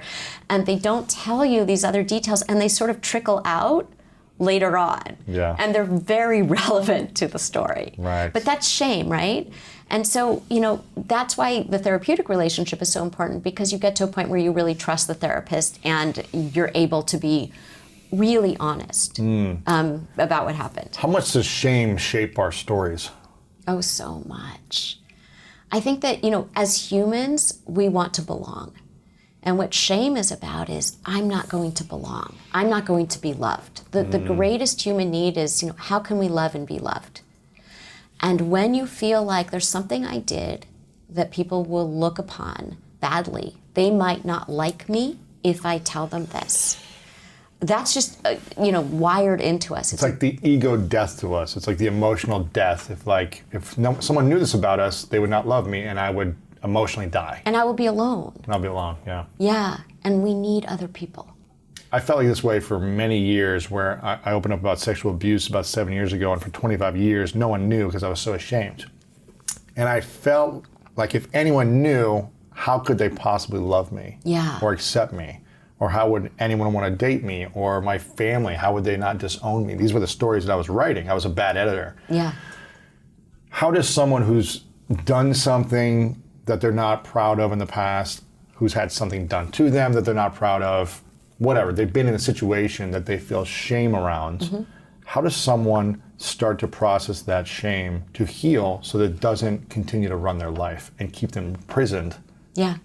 Well, I think they do what you did, which is you started talking about it. And I think you have to choose your audience, which is really important, especially as you're just starting out. So you want to make sure that Don't tell your abuser who's the toxic relationship, Well, I think you have to really choose someone who's safe. And if you don't have those people, I think a therapist is a really good place to start. But I do think that it's harder for men to talk about anything, whether it's sexual abuse or even, just sort of like anything they feel vulnerable about. And so men will come into my office and they will say to me at some point, I've never told anyone this before. And then... Do women say that? Yes, so here's the thing. Women will say that. They'll say, I've never told anyone this before, except for my mother, my sister, and my best friend, right? You're the only one who don't know. You're the only one, right. Well, I haven't told this I told yet. my book club, I told, whatever it is. They've told like a few people, but they feel like, because women, it's acceptable for women to talk about these things, and so they feel like they haven't told anyone because they still feel like there's some degree of privacy around it. Men literally have told no one. And they might, even if they have like a great partner and they have close friends, they have a great family, whatever it is, they feel like I cannot tell anyone because vulnerability for men in our culture is not okay. Even though we say that, so this is Even funny. though women say, I wish she would open up, I wish she'd be emotional, I wish she would cry and be more sensitive, but then when they are, they're like, I need you to be strong right now. Right, so this is exactly what happens in couples therapy. So I'll have two people sitting on the couch and I have a couple, and say it's a heterosexual couple, and the woman says to the man, like, I really want to get to know you. I feel like we would connect so much more if you would just open up to me. I want to know what's going on inside there, right? And he does. And let's say he tears up. Let's say he actually starts crying in a way where like his body is convulsing, right? She looks at me like deer in headlights. It's like, what do I do? She's so profoundly uncomfortable. And yet Gosh. this is the thing that she This is was the problem. asking for. So what she'll say is, I don't feel safe when you don't open up to me. And I don't feel safe when you're vulnerable with me. This is It's like Goldilocks. It's like not too much, not too little, but right in the middle. That's how vulnerable you can be with me. I've been saying this for a long time, that I feel like this is one of the main things that hurts all intimate relationships. Yes. When a person doesn't feel safe to share their emotions to the person that says they love them the most, and actually makes them wrong for it, or makes them less than, or retracts their love when they're vulnerable. So I don't know the solution for this, besides saying this all the time, and besides saying, ladies, like, if you want a vulnerable man who's emotional, you have to accept him when he's emotional. Well, not just accept, but embrace. I mean, that's encourage. the thing. Encourage because that. it's so much harder for a man in general in our society to be vulnerable based on what we've grown up with and based on what we see. That if you're not encouraging it consistently and celebrating it almost, why would you expect them to keep opening up when they have something they want to share if you're going to make them wrong for it? Well, right. So that's exactly what happens. There's somebody I write about in the book who, there's this tragedy that happens in the family, and he feels like he has to be the rock for the family. He's Always, like, right? My wife, she can cry about this, she can be sad about this, but if I break down, I'm the thing holding everything up. And that was just not true. Actually, that was the thing that was making their marriage not work, that was making him feel anxious and not sleep and not function well, right? And that was the thing that got his wife to, at a certain point, say, like, I can't be in this marriage if we can't connect. But he thought he had to be the rock for the whole family. He could not feel his feelings. And instead, what happened was when he finally said, no, actually, this is tearing me apart too, that's when they started healing. That's when they started getting close to each other again. What advice would you have to any woman entering a new relationship with a male partner? I would say make sure that there's no double standard in the relationship. Make sure that if you want an open relationship where there's lots of trust, you feel like you can come to each other with anything. There's this saying about, like, you invited the lie, which means that when you don't give people the space to talk to you about something that's difficult, they will keep things secret from you. They won't share with you. They won't share with you, and they will start keeping lots of secrets from you. And then they'll be like, later on, they'll be like, really, this was going on in your life? Why didn't you tell me about this? Because you created a culture in which they couldn't. So if you want to feel safe and secure in the relationship and you want that openness, then you have to really embrace it and make sure that you're embracing it not just with your words, but with your actions. So your partner comes to you, they talk to you about something, and you don't try to kind of shut it down. You don't get profoundly uncomfortable. If your friend, like your girlfriend came to you and did that, right. like your best friend, you would be like, however you would be to them. Why are you going to be different to this person who is the person that you're spending your life with? Why are, again, I don't want to generalize all women, but why are women in general, I guess, wired that way? To not feel safe when a man opens up and shares an insecurity, a vulnerability. Why are women wired that way? These are artifacts of, a culture that taught men and women, girls and boys, when they're growing up, this is how you are in the world, right? And you see this as parents, right? So I have a son, and I saw this. It was profound for me to see this. So when my son got to a certain age, when he was little and he would fall down and he would cry or whatever it was, everybody would be like, oh, honey, at the park or whatever, little boys. Right. Okay, at a certain age. At like 2, 3, 4, 5. Yes, all of a sudden it was like girls, they fall off the jungle gym, everybody's there. Boys, they're crying. It's like, oh, it's okay, shake it off, shake it off. I was horrified. Shake it off? Like, he might even have a concussion, right? Shake it off, right? This is my whole childhood. It's like, you play football. I remember breaking my wrist in a game in high school and them just saying, tape it up. It was just like, my wrist was broken. It's like hanging there, right? No, it's broken. I tape it up, I keep playing because it's just like, no, keep it playing. Unless you're dying. I remember I broke my ribs in a game and I could not breathe. And I was just laying on the ground. I could not move, so I had to be like taken off. But you break an arm, I had a concussion once, I just kept playing. Like, it's just, just be tough. Right. Right. It's hard for men, making sure men stay accountable, but it's hard for men who have that mindset to switch it off and then be vulnerable and then switch it back on. Well, I have to be tough and strong. Well, so it's interesting you're using the words tough and strong, because I think that what happens is that men start to associate tough and strong with not feeling. Yeah. Like, I'm not going to feel the pain of my broken wrist. I'm just Right. going to keep playing. I'm not going to feel the pain of this breakup. I'm not going to tell anybody about it, right? About how much pain I'm in. I'm not going to tell people about the pain of my sexual abuse because I'm going to be strong.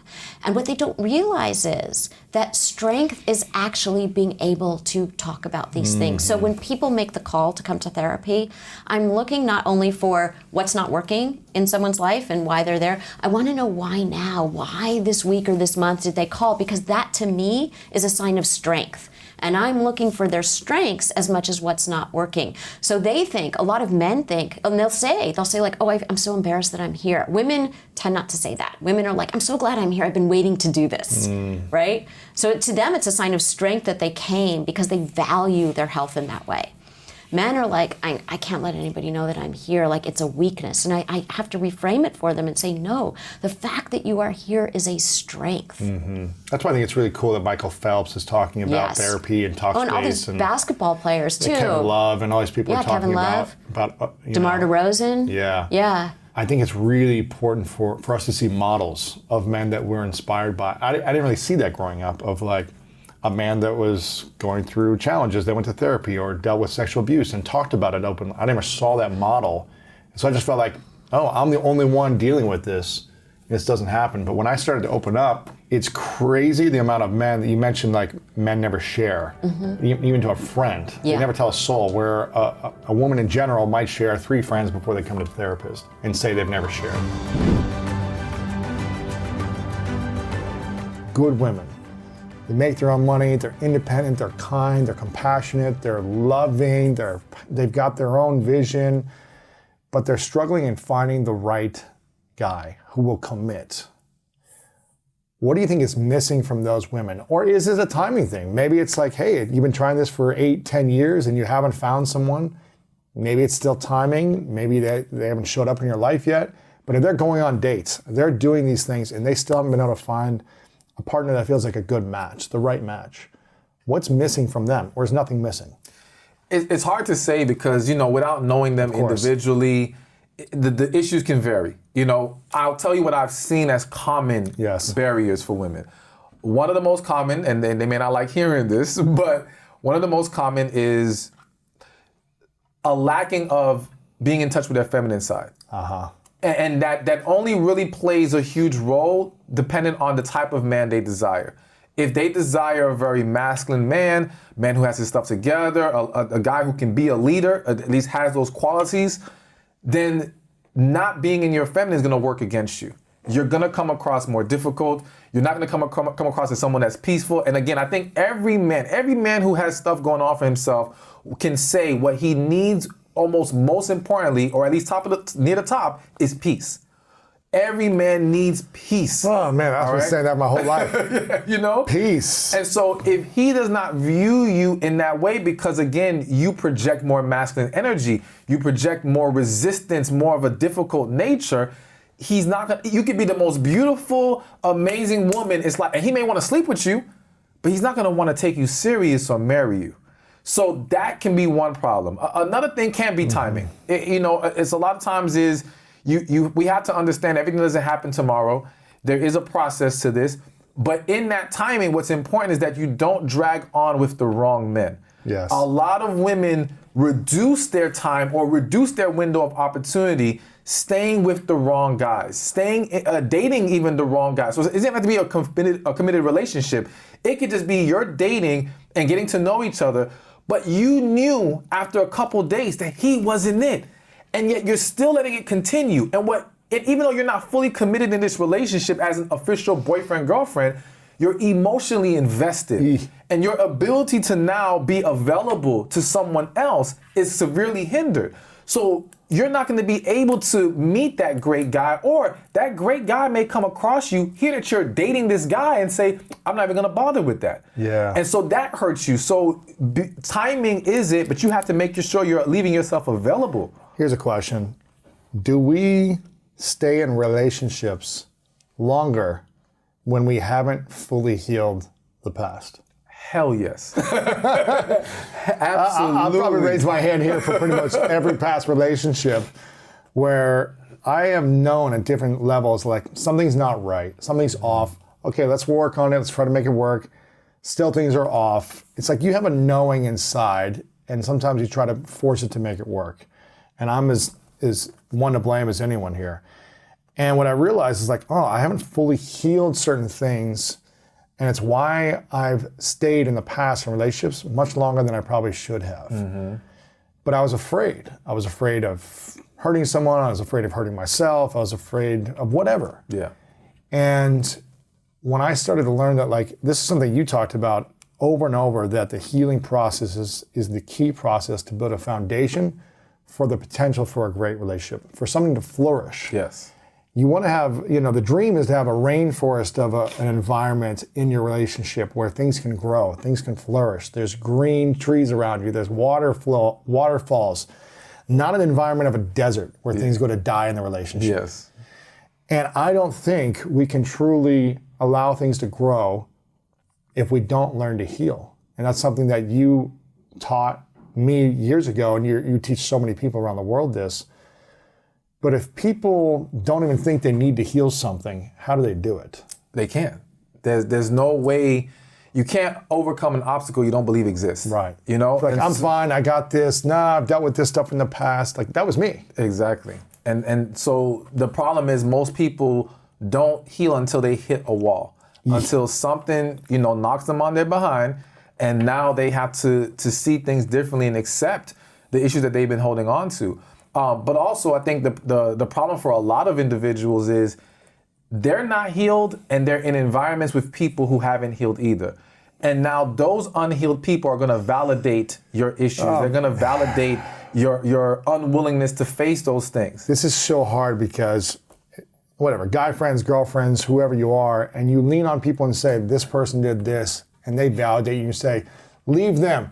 They're no good for you. You deserve better. You don't deserve that. They shouldn't be doing this, right? They start to validate to be on your side, but they're not healed either if they're coming from that place. Maybe they're correct on certain things, but it's learning how to communicate to your friends in a healthier way probably also. Well, but I think, yes, because a lot of people, they tell their friends the bad and they don't always tell them the good. Yeah. So the friends have a very skewed perception of the relationship or whatever situation that you're facing. But we also have to be aware enough to understand who we're seeking guidance from. Like, I may speak to my friends because I need to vent at the moment or I want some feedback, but I'm fully aware that they are not the end-all be-all to this, that they may be speaking from their own hurt place. I still can filter their perspective through the understanding of they're not healed enough to give me full, proper, great guidance, all right? But they might give a perspective that I needed to look at. And that's why I will still talk to them, because I want to hear different perspectives. I want to make sure I'm not missing any blind spots here, all right? So it's good to talk to different people, but only if you understand how to not just take them as, oh, well, my friend said this, so this is it. No, your friend may be broken too, and they're going to lead you down an even more broken path. Exactly. So the conversations you have with some people, they're not healed and they're not helping you fully because they're validating something that you don't need to hear necessarily. Absolutely. Maybe some of it is right, but not all of it. And not to mention, it can happen in other ways as far as, like, I've seen people where the friend was in a toxic relationship that they were unwilling to leave. So now when their other friend came to them about their toxic relationship, it's, give them a chance. Cheating happens in every relationship. They'll come up with all these validations to stay because they can't look themselves in the mirror and tell themselves to walk away. So how are they going to tell you to do it? So all right? hard. Now, some people can do that. Some people can still tell you opposite of what they're going to actually are willing to do. But a lot of people, consciously or subconsciously, are trying to validate how they would handle things or how they have handled things, all right? So if it's I would leave because someone called me out there out my name one time, then I have to tell you that you got to leave for that reason. Right. I can't tell you to be considerate of, well, maybe it was a mistake, maybe this can be fixed. Oh, no, because I drew that line, you need to draw that line. A lot of people don't understand how to give that unbiased advice, so that's why you have to be very careful. Absolutely. Going to friends and family. Healing is, again, a lot of clarity comes through healing. You'll be able to see things differently in a relationship if you are from a healed place. I think a lot of us, myself included, have stayed in relationships longer than necessary because we haven't healed something yet, and that's why we stayed in them. So would you say that people who have healed and addressed the past, the traumas of the past, the pains of the past, are much quicker to get out of a dating situation when they realize, oh, this isn't for me. Like, I thought it was going to work out, but I don't need to keep trying for months and years to try to make it work. It's not working. I'm willing to walk away. Would you say people healed are able to do that better? Absolutely. Yeah. Basically, the more healed you become, or when you have become healed, your willingness or ability to tolerate toxic energy is diminished. You don't know how to operate or how to stay in those environments any longer because now you see things so much clearer. It's almost like if you were to detox your body and start to eat healthy. Now you go back to eating some fast food and it will destroy your stomach. Yeah. So your willingness to eat that bad food is no longer there, or at least it's diminished because now your body knows what healthy feels like. Ooh. All right? So emotionally, once you get to a healthy place and you know what healthy is, you can't tolerate dysfunction as much anymore. You can't tolerate someone who does not want to face their issues. You know, it reminds me right now real quick of even when it comes to business. Or you know what, even when it comes to fitness, a lot of people, once they've achieved great success or once they've achieved getting that body they always wanted, they look at those who do not have differently. Before, they may have been in that pool of people that said, my circumstances, there's nothing I can do, it's too hard. But once you've achieved it and you knew what work it took to get there, now it's like, no, you're just unwilling. You don't have enough desire to push past the obstacles to get the results you're looking for.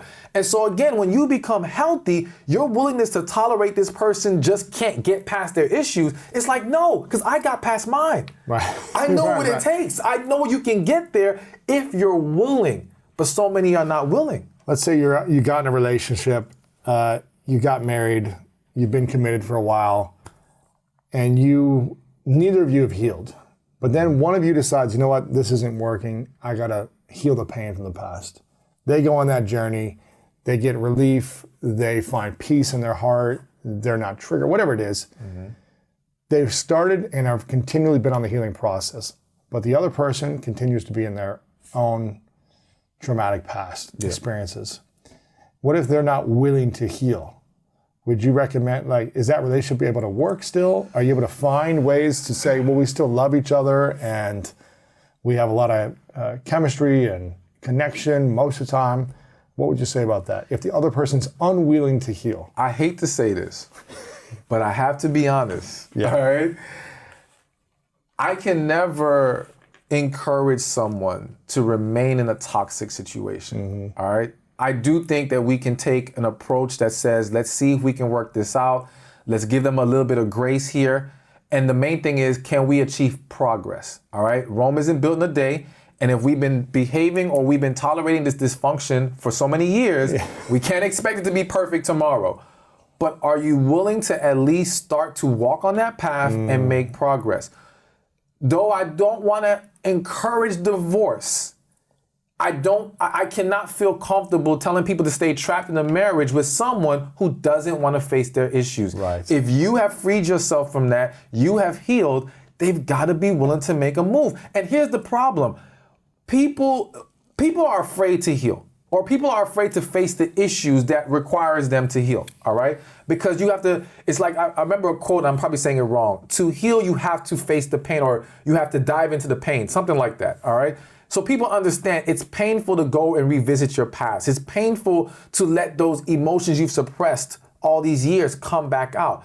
And so now your fear of healing or facing the process of healing is greater than your fear of losing this person. all right? And they think because you're married to them, you're not going anywhere. You're stuck for life. Exactly. So for that reason, that's not enough incentive to face their fear of facing their issues. Wow. The only thing that may get them to do it is the threat of divorce. Wow. Or is the actual divorce happening? Again, it's not that I want it to get to that point. I hope and pray everyone can avoid that. But the reality is some people won't get it together until there's a real consequence on the table. And that will be divorce in that situation. So, okay, let's say someone's like, you know what? I feel like I'm good. It's never been about me. It's been about everyone else. It's their problems that why the relationship doesn't work out. Hold on, I gotta stop you real quick. Yes. Because this is like hitting my spirit. I gotta say Give it to me. The other thing to consider is that some people will never change. They will never heal. And the reality is that the person you're with is the wrong person. And the only reason you got with them is because you were broken. Had you not been damaged in the first place, Zing. you may not be with this individual. Because you wouldn't have chose someone like this if you were coming from a healed place. Exactly. And if you were healed, you would have been your true self. Your true self may not have aligned with this individual. Now, I'm not saying that there aren't circumstances where people still end up with the right person when they were both not healed. I do think that's possible to happen. But a lot of people, I would argue the majority, because I always say if you're not healed, you are 99% likely to choose the wrong person. So I do still strongly believe that the majority of people are with the wrong individual. And that's marriage, relationship, whatever. Because that brokenness, that damage Attracted something else that was broken. and allowed you to tolerate it. Or it allowed you to feel safer in that environment. Wow. Here's the thing that people don't realize. When you have not healed, if you were to get with a healthy person, it would essentially demand of you from the jump to basically heal or step your game up. And again, people are afraid to face their issues. So to get with another broken person, subconsciously, it validates me staying broken. It validates me not having to face my issues because now we all have issues. You see, as long as we all have issues, I don't have to face mine. But if you have corrected yours, how can I validate my own? Wow. What's your issues? My issues? The coach always has an issue somewhere. What's your biggest fear or insecurities around being in a relationship or finding the right person or dating or... So, okay, I'll say fear. And I'm being very transparent. I've never said this anywhere else, all right? I know you haven't. Your biggest fear? My biggest fear has been, can I remain focused and fulfilled in the relationship long-term past a certain time? Meaning, okay, I have no doubts 5 years in, 10 years in, I'm still good. But when it hits year 15, this is different. And again, it's because of, one, I think a lot of people, the issue that we have is specifically even with monogamy. Not saying that I'm going to be going out there cheating, but I always say the issue with monogamy is that people struggle to maintain monogamy. Mm-hmm. And we struggle to maintain monogamy because we don't maintain who we fell in love with. All right? What do you mean by that? Meaning that person that I brought you and you brought to me that made us feel like this is it. It's different. It's different now. The thing is, though, it can be maintained if it's the true you. Problem is a lot of people aren't being their true self from the jump. Right. So that creates a difference right there. Also, is there a willingness to grow together? Mm-hmm. And that needs communication. That means connection has to be there.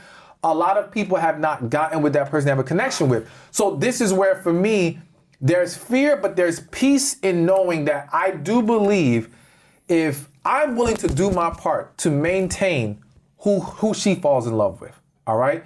Whoever that woman is, when that day happens, I'm willing to do that. And that goes spiritually, mentally, physically. I have no problem sticking to the recipe that worked. And I'm confident in one end because I say, you know what? I believe in connection. And I believe that that's the missing ingredient. When I look at these relationships that have failed and haven't made it past that 10-year, 15-year mark, I do think that the reason is connection was not there in most cases. So chemistry was there. Chemistry may have been there at one point. First, compatibility? Yes. Compatibility, based on what they were presenting, at one point may have been there. But again, was it true compatibility if they weren't being their true self? and if they had not found their true self yet. But connection was not there. And I think a lot of people get with each other based off the hype. And that's the reason why I'm such a stickler on, okay, I have to make sure I wait for connection, because I want to make it past those 15 years. I want to make it for the long haul. I want to be a representation of what I speak about. I want people to look at my relationship and say, I don't want it to be that fake relationship that people think is good, Right. but it's actually horrible behind closed. No, I want us to be amazing to everyone and inspire them. So I have to wait for connection, and me being a man of God, I have to wait for that spiritual guidance that says, this is the one, that I can pray about this and God tells me she's it. Because, you know, there's a lot of beautiful, amazing women out there, but everyone's not for us. Right. And so I think it's important to understand who aligns with you, especially as a man when you're walking in your purpose. And that's why it's so important for men to find their purpose, because if you don't know where you're headed in life, you don't know who belongs on that path with you. So you've got to make sure that you know yourself, you know the direction you're walking in, and now you can see what woman can align with you, and you guys can walk together as a unit and make it something amazing. What's your definition of chemistry, connection, and compatibility? All right, so chemistry to me is the art of getting along, flowing with each other, all right? Chemistry can be created, it can be destroyed. Think about it from a team sports perspective. You can put players together and they have to build team chemistry. So through repetition, through practice, they can get to a point of having chemistry. Yes, some people have instant chemistry, all right? But just as it was instant, it can also be broken. Instantly. Exactly. Yeah. You know, we can start to not get along and not flow with each other very easily. Things can get in the way. And again, this happens even in team sports or even in the corporate arena where you have team building exercises, but then things happen that destroy the structure of the business. Absolutely. So that's chemistry. That's chemistry. How important is chemistry? It is still very important. It is not the most important. And I say that to mean chemistry has to be in every relationship for it to work and flourish. But it does not set the stage for everything else, all right? Connection sets the stage for everything else. So basically, if you have connection, you will be able to have chemistry and compatibility. But now, let's talk about compatibility. I believe compatibility is a very logic-based structure of putting two people together. It's also about we're compatible in the sense that we share values, all right? So again, you can meet someone that you are quote unquote compatible with. You guys share similar values. You guys come from even maybe the same kind of cultures. There could be a lot of things that make you guys compatible on paper. But what is real compatibility?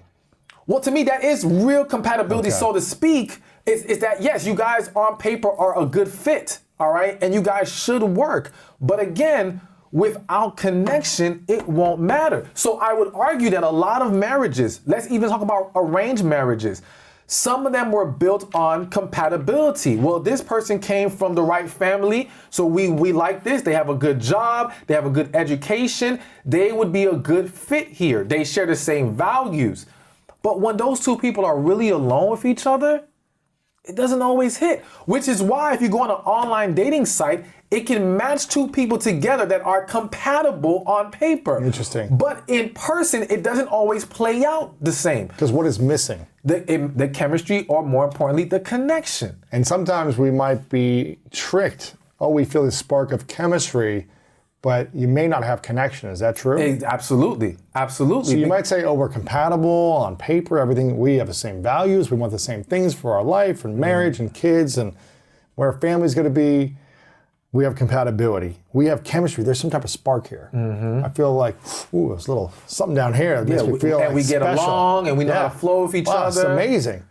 But you're saying if we can't find true connection, or if there isn't connection, can connection be created? No, and so that's the huge distinction to me with connection. Connection cannot be created, nor can it be destroyed.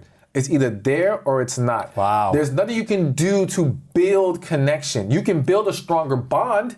You can create a stronger attachment to each other, but that still doesn't mean connection is there. And you see this play out in situations where you have people who could meet each other right now, have this amazing connection. Something happens where they fall apart. They come back together years later, 10, 20 years later, and it's like they never stop talking. it just falls right back into place. It's connection. It's a deeper thing that's occurring there. To me, connection is your spirit recognizing its match.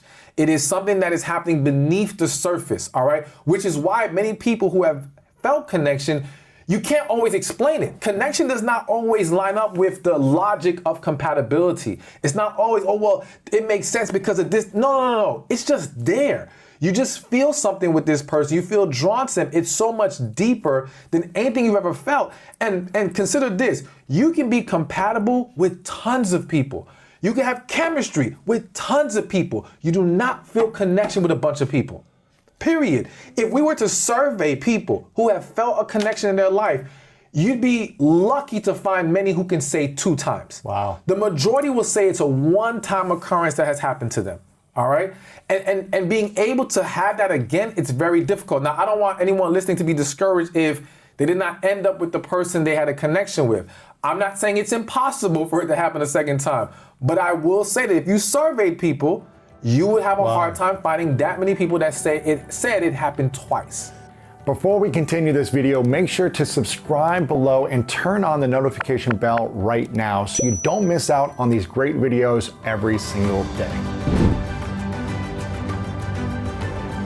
Every girl that I know is always like, Lewis, can you help me find a good man? It seems like women are just trying to find the right partner, find great relationship partners. And then when you're in a relationship, it seems to be like people are always struggling in relationships, whether it be intimate or work-related relationships, business partnerships. Why are relationships seemingly so hard for so many people when it's the thing we need the most to feel alive, to feel happy, and to feel connected? I work with people in their romantic relationships, family relationships, friendships, co-founder, colleagues, co-workers. So love and work, the 2 pillars of our life, as Freud said. And if I could just say, why is the simple feeling of loving or caring not enough? Because the entire human drama is really complex. The same way as nature is complex, so is human nature complex.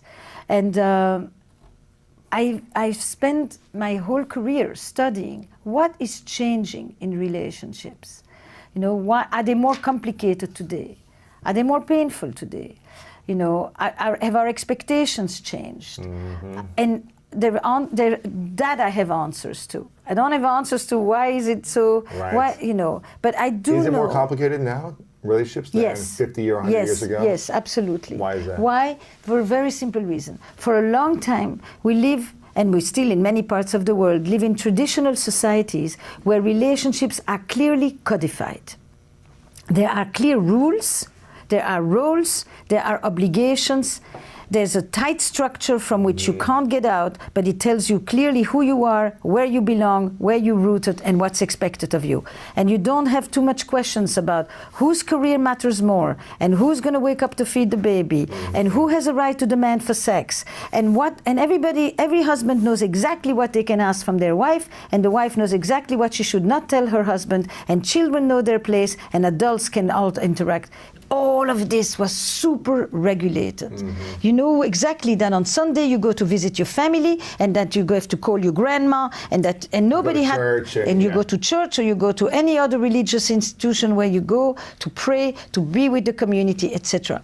And you know what? Nobody needed to explain to you why it's important. You just went because I said so, and because that's what you do. That's what we do.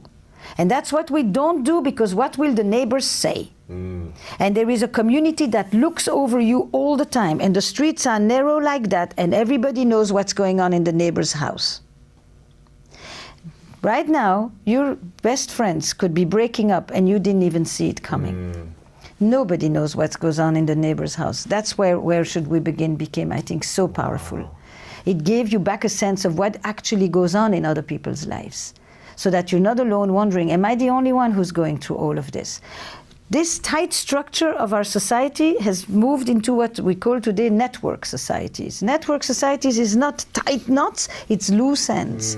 It's loose threads with commitment that can be revoked at any moment. That's why your women are constantly writing to you. I thought we had something, and the next day he disappears.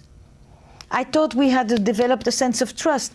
You know, where is the care? Where is the loyalty? Where is the continuity? All these things that now are not just set, fixed, they all have to be negotiated. Everything that was a rule is now a negotiation, a conversation. Who's going to go to work? Are we going to move you to the West Coast, or are you going to move with me to the East Coast? Are we going to have children? Are we ready to have children? How many children? Do we even want children? You know, on and on and on. Am I happy at work? Oh, I could do better. Should I stay a few more months? Should I leave? Should I, you know, is this what I really want to do? Is this who I really am? Is this my passion? Is this my passion? You know, this identity quest the whole time. Is this who I want to be? Is this, and all of these questions are rather new questions. Why? Because in the past, or in other parts of the world today, you kind of know who you are. Seriously. You're the son of somebody. Right. Eben, you're the son of somebody. It starts with that, Ben. You know, and you probably will even do what your father has done. If you are a man, and maybe not do much of any of the outside the house if you are a woman, or you may begin a charting course of working outside the house. And all of these things are very, very normative. And now it's different. we don't have any of that at this moment. Yeah. We are, basically, I call it the identity economy. We spend our time trying to figure out, who am I? We have an enormous industry of self-help, you know, with this belief that we are self-made, that we can have selfies, that we do self-care. It's this self that is so focused, such the center of everything, and so fragile. The freaking self has never been more fragile. We are constantly making sure that it doesn't get overwhelmed, that it doesn't get triggered, that it doesn't get violated, that it doesn't get shattered, because it stands there alone, like the little Dutchman with his finger trying to hold back the dike. You know, and that is the times I think we are in at this moment. And that's the waters I think you swim in. Sure. Well, I think that's where suffering, inner suffering, comes from on the surface, is when you obsessively think about yourself. When you're obsessively self-centric thinking all the time. Trying to improve yourself and feeling not good enough. Right. I think it's the combination. Comparing. Now, I don't know that people didn't compare themselves when they all went to and stood on the steps of the church on a Sunday morning. Sure. I think communities, people have always compared themselves, but there was a different type of social control, the one that we have on social media today. Right. Social control has always existed. Yeah. You know, so suffering is part of life. Community and not being alone is what helps us with all our experiences, definitely with suffering. I look at the disappointments of relationships and the struggles that we have. Why are they so challenging? What is the challenge? What can you do about it? When is it you who can do something? And when do you have to realize the limitations that what you will do will not change another necessarily, when it does and when it doesn't? And how does this manifest at work and at home? You asked me how relationships have changed. I think we've never had more expectations of love and work than we do today. I think we expect today from love and work many things that we expected before from religion and from community. We want our relationships to be transformative, transcendent, meaningful, spiritual, sexual, purposeful, erotic, passionate, and we want it at home and we want it at work. How do we get it at work too? Oh, because we want work to be purposeful today. We want work to, you know, to give me a sense of identity, of meaning, of self-fulfillment, of development. I don't just want to go to work only for the paycheck. I need the paycheck, but I also want the paycheck to be meaningful to me. Work has become an identity economy. It's not just what am I going to do, it's who am I going to be. And it parallels, you know, what do we talk about at work?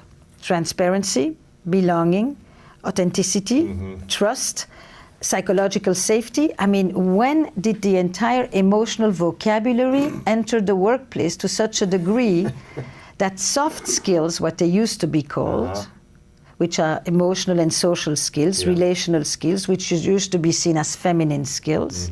And feminine skills, you can idealize them in principle, but disregard them in reality. And these soft skills have very quickly become the new hard skills. True. And that's why I'm working in the workplace. It's not because I have changed and I suddenly am interested in work. It's because work has changed and is suddenly interested in what I have been doing for decades. Society has brainwashed us to believe that love and identifying it takes time. That's a lie. In most situations, when it takes months, you have not fallen in love, you've learned to tolerate them. You've grown attached to them.